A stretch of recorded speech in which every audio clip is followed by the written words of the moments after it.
talk about one of the most pervasive beliefs in the general society about the Nation of Islam, and that is that it is an organization dedicated to the use of violent means to attain its goals. The question I have is, how true is this, and why do you think it persists in society?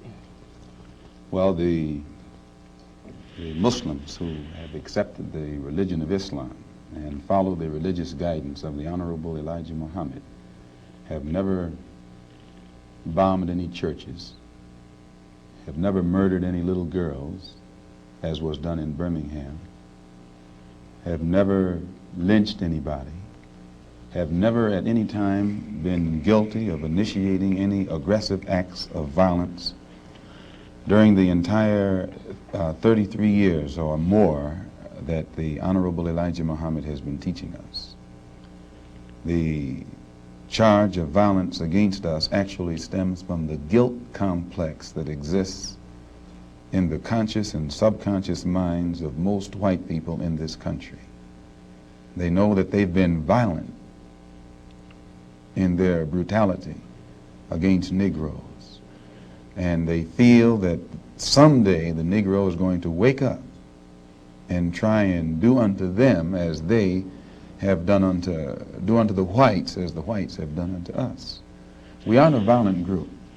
We are taught by the Honorable Elijah Muhammad to obey the law, to respect everyone who respects us. We're taught to display courtesy, to be polite, but we're also taught that at any time anyone in any way inflicts or seeks to inflict violence upon us, we are within our religious rights to retaliate in self-defense to the maximum degree of our ability. We never initiate any violence upon anyone, but if anyone attacks us, we reserve the right to defend ourselves.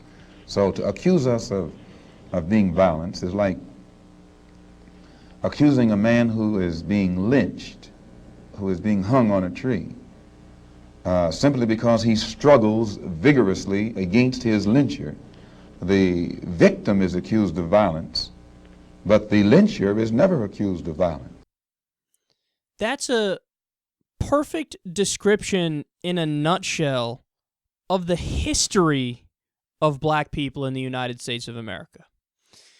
Because think about it just from a factual perspective. So what happened? Of course, there was slavery, and then that turned into segregation and Jim Crow, and then it turned into a more nuanced form of systemic discrimination, even though on the books they tried to make it seem like, well, everything is legal and everything is fair now.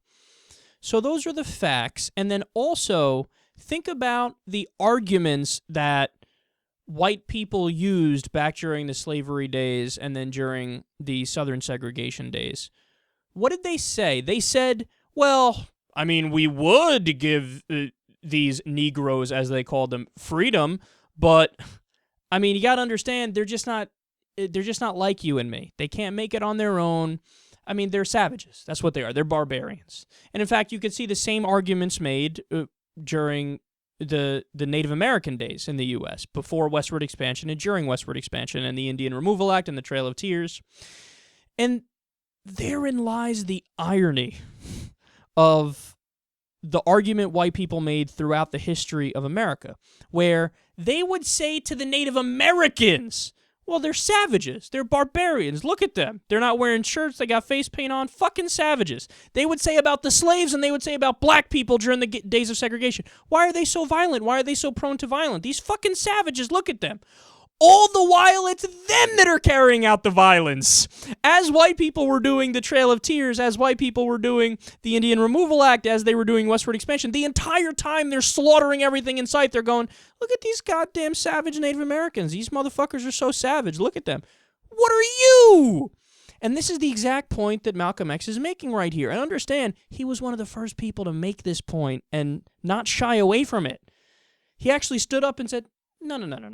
Enough with this nonsense about how black people should be second-class citizens and they shouldn't be treated fairly. nonsense. Here's the reality. White people lynch black people, and then as the black person struggles to get away from the lynching, they go, why are you struggling? You're so violent. Look at you. You're so prone to violence. You're the one doing the lynching, big guy.